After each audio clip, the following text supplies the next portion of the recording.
लोगों से धीरे धीरे खत्म हो रही है। इसमें बहुत ज्यादा बताने की आवश्यकता नहीं है। उसके बाद कहते हैं कलयुग में भी भगवान का अवतार होगा। कहाँ होगा? कहाँ? मुरादाबाद जिले के अंतर्गत संभल तहसील के अंतर्गत विष्णु जस के यहाँ विष्णु जस शर्मा के यहाँ कल्कि भगवान का अवतार होगा। श्वेत अस्त्र होंगे, सुंदर सुगंध होगी। ये कब होगा? चतुर्थ चरण में। हमने बताया कि 4,32,000 वर्ष है, अभी तो 5200 वर्ष बीते हैं। तो इस प्रकार से यह श्रीमद् भागवत की कथा अनवरत रूप से चलती हुई आ रही है। और आज विश्राम दिवस की कथा है। श्रोता समुदाय को हमने देखा कि इतनी तेज लगन होने के बावजूद भी यहाँ जो आ जाता है वो बैठे ही रहते हैं, भगवान की प्रेम से कथा श्रवण करते हैं। और कहीं कथाएं होती हैं तो अक्सर हमको मन से कहना पड़ता है कि भाई आप लोग बातें मत कीजिए। श्रोता क्या है कि बात करने लगते हैं। तो बात कौन करते हैं? जो प्रबुद्ध नहीं होते। अब इस गांव में प्रबुद्ध नहीं, बहुत बड़े ज्ञानी लोग हैं, आ जाते हैं कथा के प्रारंभ में ही और विश्राम तक मौन होकर के, एकाग्र होकर के भगवान की अमृतमयी कथा को श्रवण करते हैं। हमारे विषय में परिचय कराने की आवश्यकता नहीं है। आपके गांव में तो हम बहुत पहले से आ रहे हैं। पहले इस क्षेत्र में पिताजी को पहुंचाने के लिए आते थे।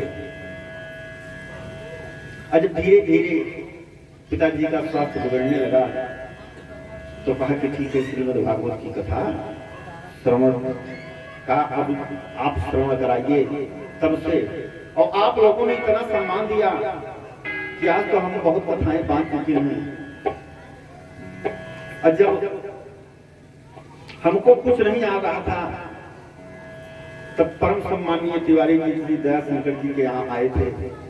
तो इनसे वार्ता किया हमने, तो कहा आप बहुत ज्ञानी हैं, हम आपको कथा नहीं श्रवण करा सकते। तो इनका शब्द अभी तक याद है। कहा गुरु जी क्यों नहीं कराएंगे, आप गुरु पुत्र हैं। लिखा है कि गुरु वाक्यम मंत्र मूलम, हम कथा आप ही से सुनेंगे। पिताजी थे, उसके बाद भी हम ही कथा सुनाए थे। कहा कि जो भी शुद्ध अशुद्ध सुनाना है आप ही सुनाइए, इसलिए गुरुमुखी कथा जो है सर्वोत्तम होती है। तो इस प्रकार से प्रोत्साहन इस क्षेत्र से मिला, इस गांव से मिला और आप लोगों का सहयोग बहुत सुंदर मिला। हम चाहते हैं कि इस अमृतमयी कथा को जो श्रवण कराई, इसी के हिसाब से सदैव चिंतन मनन करते हुए आप लोग जाएंगे।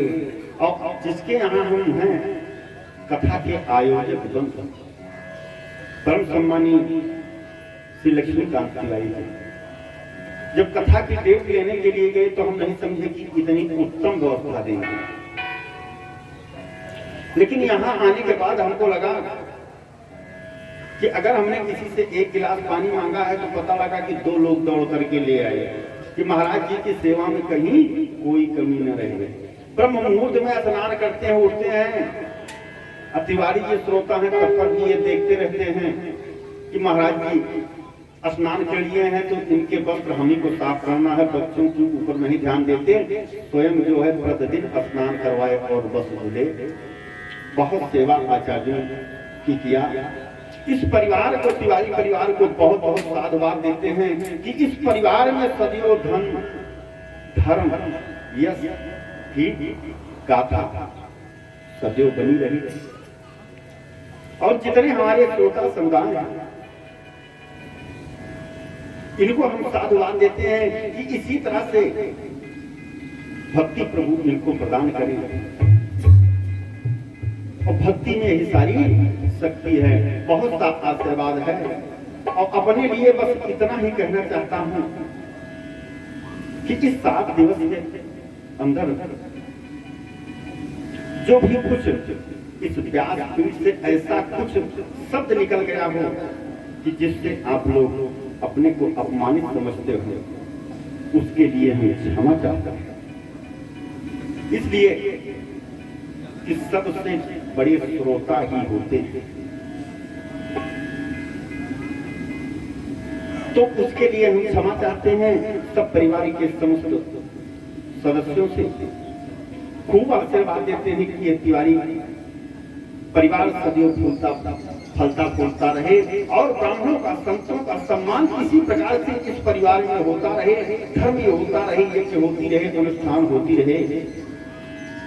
और अंत में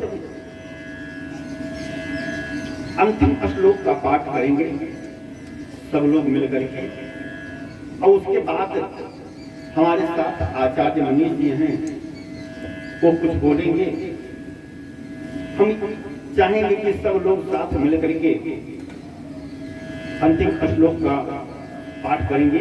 कथा तो यही विश्राम लेती है और यहाँ तो सदैव कथाएं होती रहती हैं। एक परिवार ऐसा है, धन्य है परिवार। आइए अब साथ में अंतिम श्लोक का जो है पाठ करेंगे सब लोग मिलकर के। जो भूल हुई है उसे क्षमा करेंगे। उसके बाद आचार्य मनीष के बाद हमारे संगीतकार बंधु प्रतिदिन के भांति भजन गाएंगे, क्योंकि अंत में क्या है कि झूम करके संगीत करना चाहिए, विदाई गीत होगा। तो आइए सबसे पहले विश्राम दिवस पर अंतिम श्लोक का पाठ सब लोग मिलकर के करते हैं। नाम संकीर्तनं यस्य सर्वपाप प्रणाशनं प्रणामो दुःख समनस्तं नमामि हरिं परं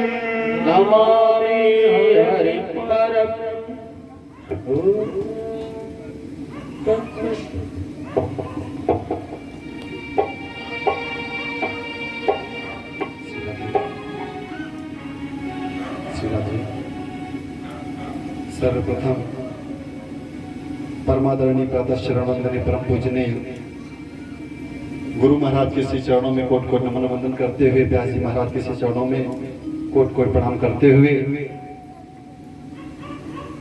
इस यज्ञ मंडप में स्थित आवाहित पूजित नामोच्चारित 33 कोटि देवी देवताओं के श्री चरणों में अबोध बालक प्रणाम करते हुए, सभी सहायक आचार्यों को नमन करते हुए, संगीतकारों को धन्यवाद ज्ञापित करते हुए, यहाँ पर उपस्थित सभी जन समुदाय को, सभी श्रोता बंधुओं को इस भाव से ये बालक प्रणाम करता है कि सिय राममय सब जग जानी, तो करहु प्रणाम जोरे जोग पानी।